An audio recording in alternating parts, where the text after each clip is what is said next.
Hello everybody, good evening again. I want to apologise for two things. The first is that I'm much later today than usual again. There was just no time this morning for various reasons. The second apology I would like to make is for my hair, which is extra floofy today. I hope it's not too distracting. It's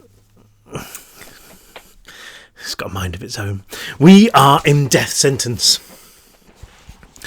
Alex is towards the end now of his procedure at the hands of the warden, the evil Warden Cross, who is basically trying to turn Alex into one of his soldiers, a black suit, maybe something else.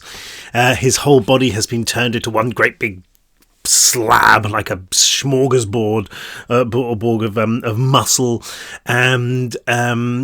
and two silver eyes and covered in stitches of blood, and he looks pretty gross. He's pretty much forgotten his name by now.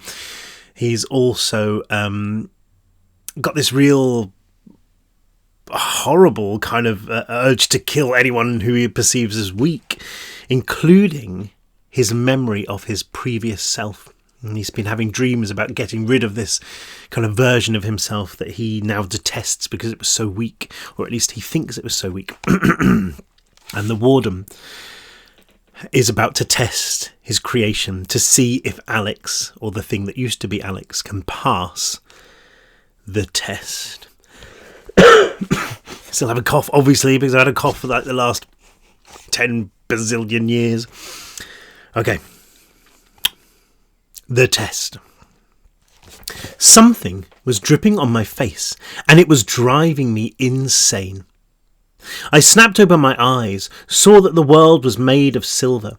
I was confused for only a moment before I remembered my new eyes, the night vision letting me know I was in a small room made of rock.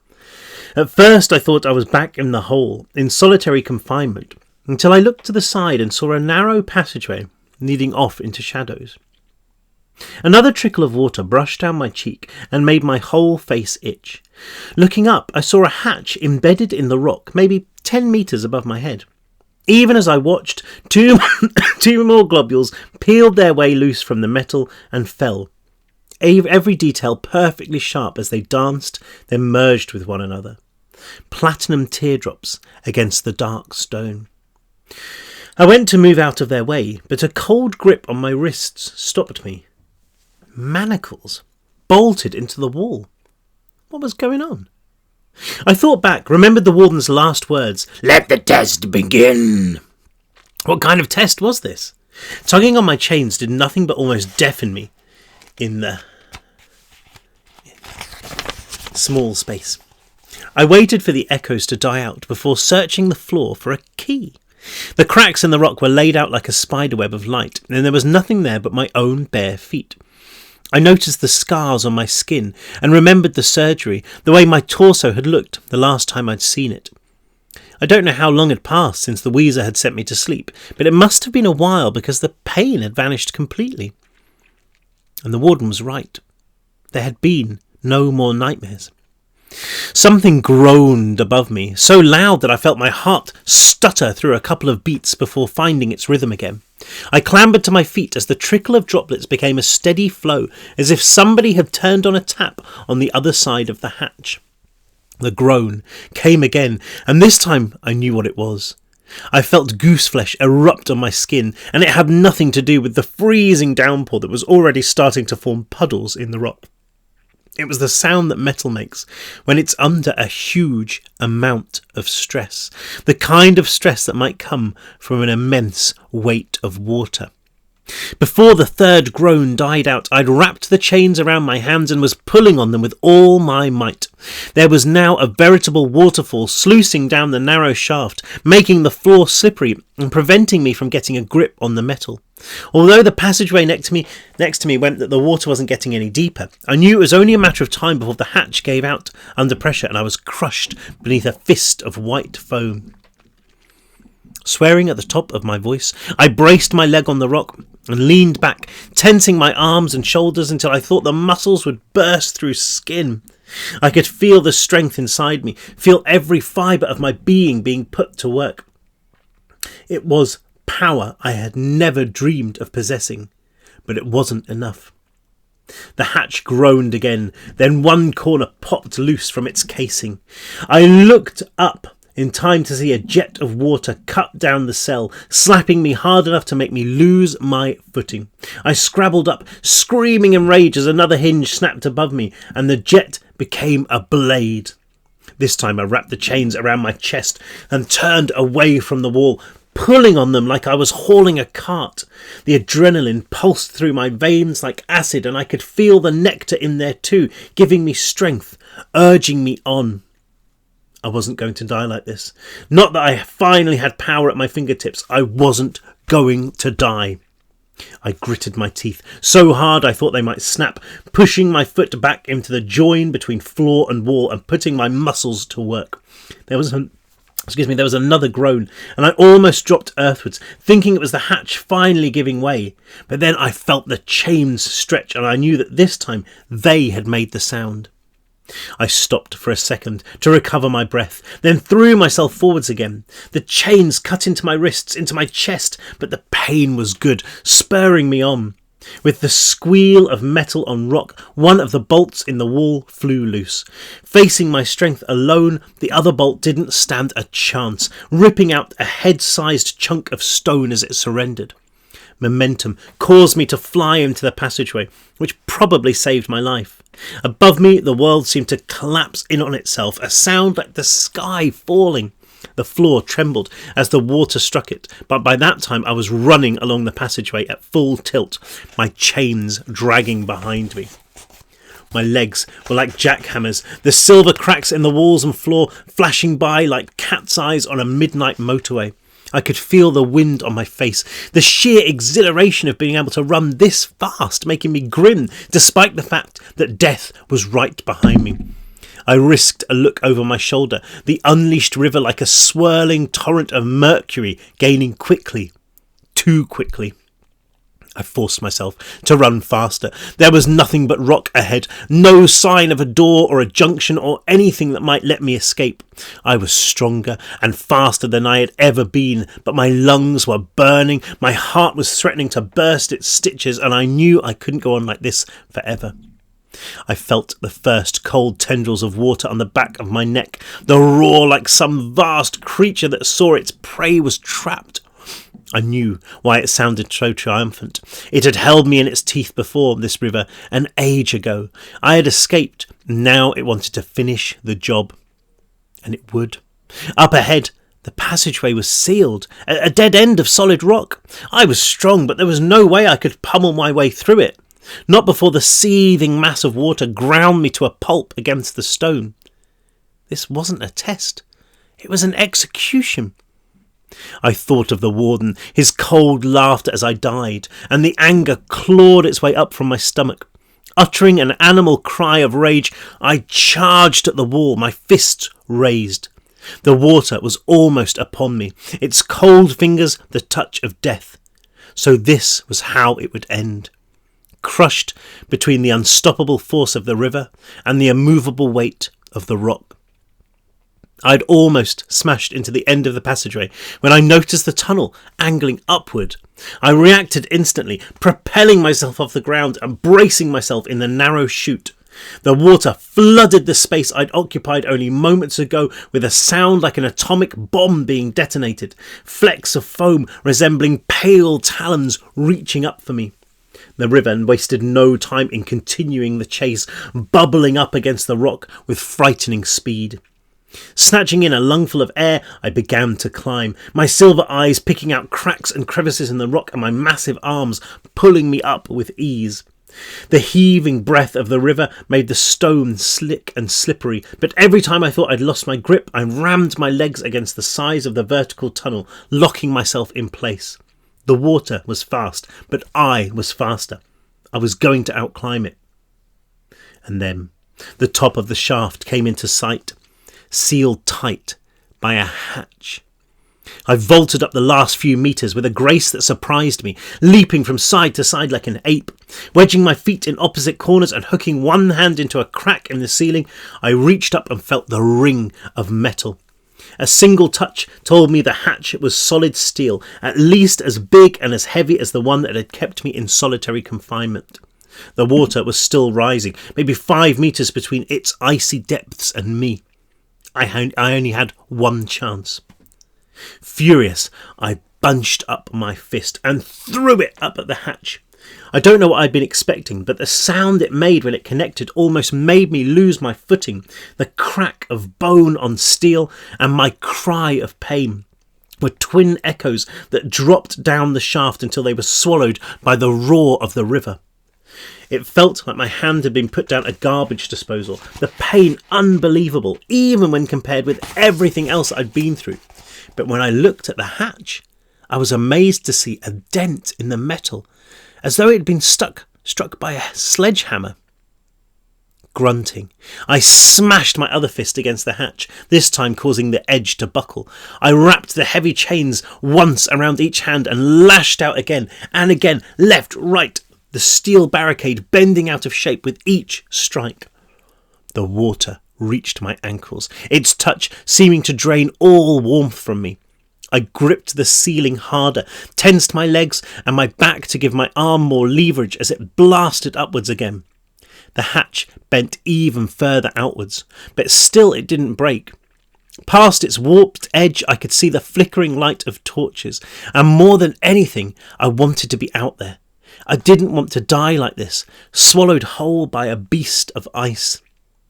But the river was up to my waist in seconds, so cold it made me feel as though all the bones had been filleted from my body. By the time it had reached my chest, my muscles had no strength left in them. I tried to take in one last breath, but the water was too eager, filling the top of the shaft in a heartbeat and sliding its cold fingers down my throat.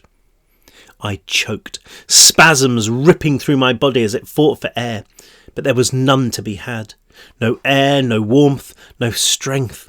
All I had left was my anger. It seethed and coiled inside me like a living thing, telling me to bunch up my fist again, ordering me to lash out one last time. The punch was slowed by the water, but not by much. It tore towards the hatch, impacting with enough strength to send a shockwave pulsing down the river. I felt something snap, a pistol shot deafening in the maelstrom, and thought it was my bones breaking. Then the hatch swung open, and I was pushed through it by the very force that had sought to drown me. I landed hard, slapping my still bunched fists against the rock as I fought for breath. The water continued to pump through the hatch, but I was lying in a huge chamber full of rocks, and the tide pooled harmlessly on the uneven floor. It couldn't touch me here. I was safe. I'd passed the warden's pathetic test with colours flying, if a little ragged. I started to laugh, hacking coughs that were more liquid than air, and so loud that I didn't hear footsteps approaching until too late. And it was only when a dozen needle teeth sank into my flesh that I realised the test wasn't over yet. It had only just begun. Uh-oh. Self-defence.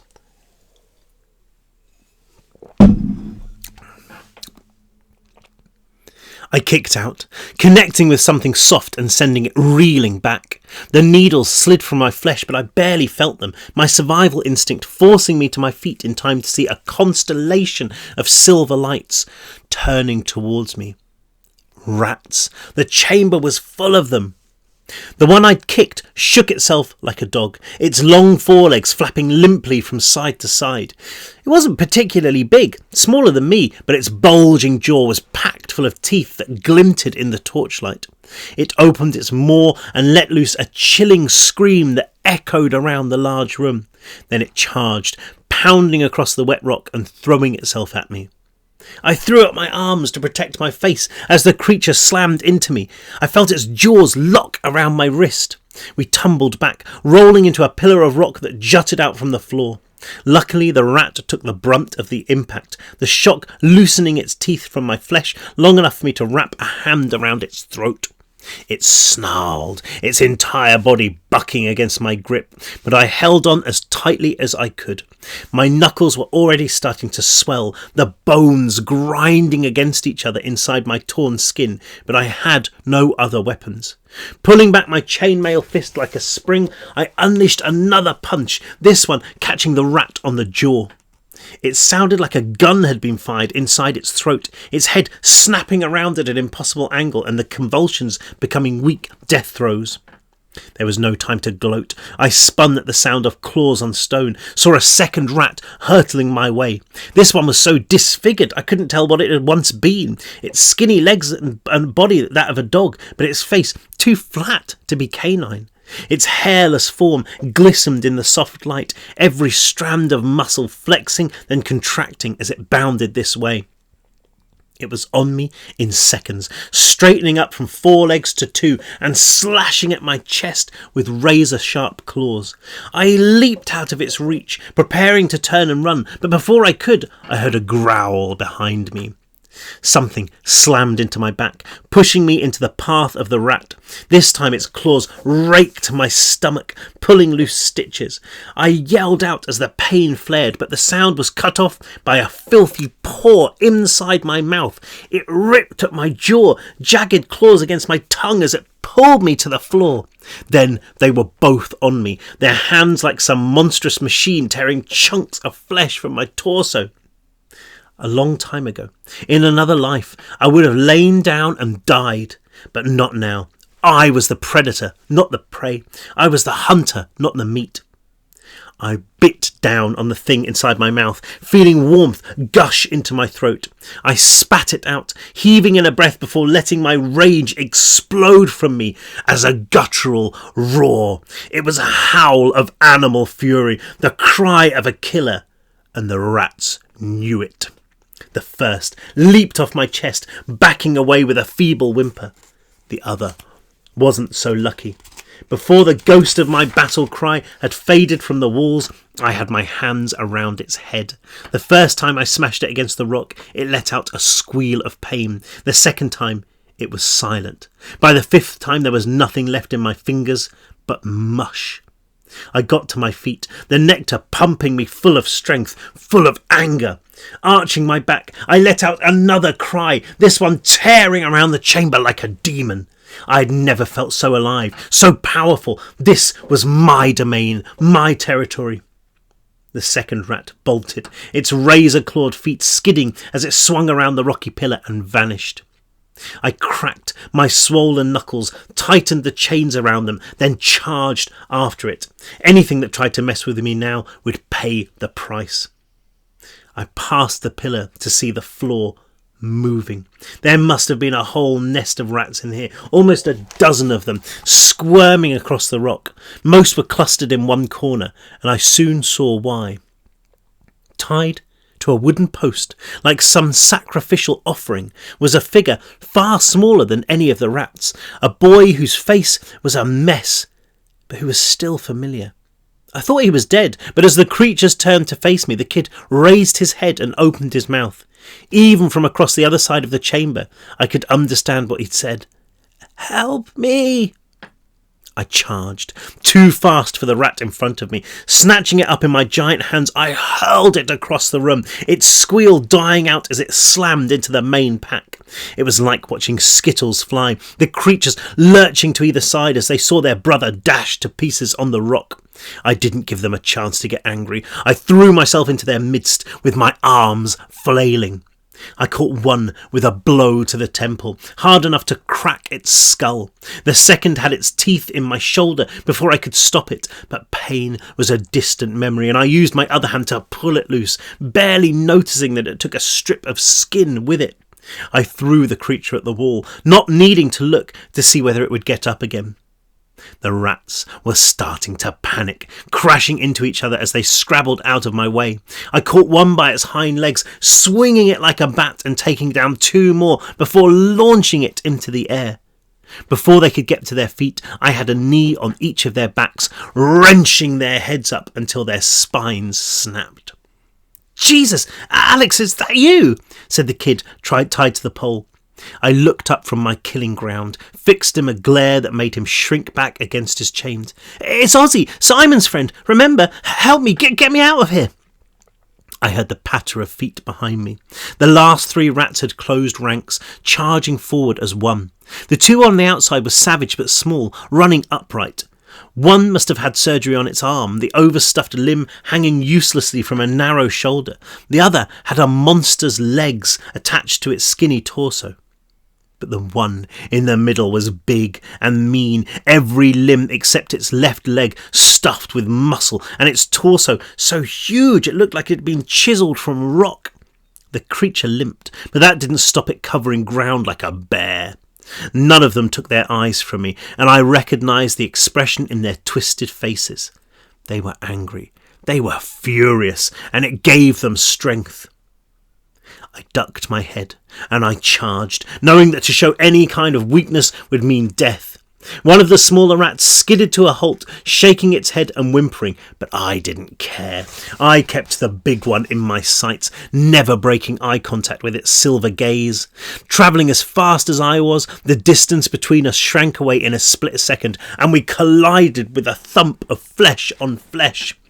The impact ripped the breath from my lungs, giving the rat the advantage. It grabbed my face in one giant paw, slamming it down against the rock, then rammed its knees into my chest. Stars exploded in my vision, fading into blackness. I felt the other one grab my arm, its jaws snapping like a bear trap on my flesh. But with the huge creature pinning me down, I couldn't get leverage to shake it off. Snarling like a rabid dog, the huge rat lunged towards my throat, its teeth glinting like broken glass. I barely got my other arm up in time, wedging the chains into the corner of its maw and pushing it away with what little strength I had left. The rat lost its balance, toppling from my chest. I saw my chance. Swinging my leg around and ramming my knee into its head. I didn't wait to see what damage I'd done before wrenching my arm free and backing off. Blood was pouring from me with the same force that water had been leaking from the hatch back in the tunnel, and I was starting to feel lightheaded. I knew I couldn't last much longer. I had to finish this. With another cry of rage, I threw myself back into the melee, using my left hand this time. I smacked the smaller rat square on the nose, sending it sprawling into the rock. Before it had landed, I lifted my right arm in an uppercut, catching its bigger friend in the stomach. It was like punching a wall, the muscles like paving slabs, but it was obviously winded as it staggered away from me, growling weakly. I took my eyes from it for a second, scoured the floor for something I could use as a weapon. It didn't take long. The chamber was littered with scraps of broken rock, and I hefted one the size of a watermelon. Both rats turned to run, but I was on them in a single leap, molten fury turning my vision white and making my body act as if it had a mind of its own. The first went down with a sickening whack, somersaulting twice before coming to a rest. The bigger rat almost outrun me, but there was nowhere for it to go in the chamber. It didn't have time to turn and face me before I crushed its head between the wall and my rock. Turning, I spotted the last rat bolting to the corner where the kid was tied. I don't know what it was doing, but there was no escape from the anger that drove me. 3 huge strides and I was across the chamber, a scream of defiance bubbling from my throat as I brought the rock down onto its skull. It sagged, its death instantaneous. "Thank you!" Still drunk on adrenaline, I turned and lashed out before I even knew what I was doing. Somewhere in my head, I knew the rats were all dead, knew there was nothing left to kill, but my mind was so exhausted, so filled with fury, that I couldn't stop myself. The kid, Ozzy, looked at me in disbelief as the rock met his chest. "Alex," he said, and although his lips continued to move, there was no breath for them to make words with. I dropped the rock, staggered back, unable to take my eyes from his even as the light left them, turning their sky blue to pale grey. He slumped, held up by the wooden post as though his body was refusing to acknowledge its own death. What had I done? Even though the nectar still seared my mind with darkness, my heart pumping with my victory against the rats, I knew I'd committed a terrible crime. The kid had been helpless. He wasn't a rat. He was a person. And I'd killed him. No, I growled, fighting against the burning wave of emotion that rose from my stomach. You deserve to die! You deserve to die! He did. He had been pathetic, too weak to even free himself. He'd been nothing but prey for the rats, nothing but prey for me. I pictured his face, doe-eyed as the vermin closed in on him, too scared to even scream. This was how all the weak of the world would meet their end, devoured by predators like me. Ozzy had been nothing, a nobody, and he had deserved to die. And I kept telling myself that, even as I stood in the middle of the chamber, racked by tremors that caused my teeth to chatter and sent blood showering from my wounds. I kept telling myself that because it was the only way to survive the guilt. It was the only way to survive the knowledge of what I'd just done without taking the rock and staving in my own brain. It was the only way to survive the test. Because the warden was right. I was a monster now. And there was no going back. Oh, that was a really tough chapter to write. I'm sorry, Ozzy. Alex is a monster now. He's pretty much a soldier of furnace. We shall see what happens next. When we're back tomorrow, hopefully be back to the normal time tomorrow. I will try my best to get to the normal time, maybe a little bit later. I'll have to see how it goes, and I'll try to do something about this as well, because it's just like there could just be little people hiding in here and stuff. Anyway, I hope you're all okay, and yeah, I hope you have a really lovely evening, and I will see you tomorrow. Okay, bye.